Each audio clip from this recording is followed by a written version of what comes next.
যাচ্ছে। জাকির নায়েক সৌদি আরবের নাগরিকত্ব গ্রহণ করেছেন এমন খবরও প্রকাশিত হয়েছে কিছু সংবাদ মাধ্যমে।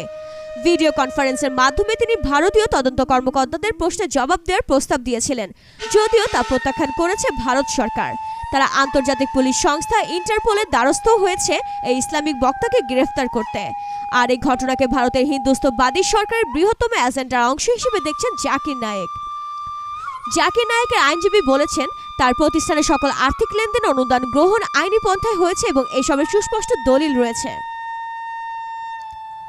গত সেপ্টেম্বর এক খোলা চিঠিতে জাকির নায়েক লিখেছেন, এটি শুধুমাত্র আমার উপর আক্রমণ নয়, এটি ভারতীয় মুসলমানদের উপর আক্রমণ, এটি শান্তি, গণতন্ত্র, ন্যায় বিচারের উপর আক্রমণ।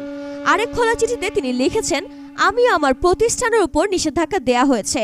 এটি পরিষ্কার যে এই সিদ্ধান্ত কয়েক মাস আগে নেওয়া হয়েছে। এটি একটি সাম্প্রদায়িক সিদ্ধান্ত।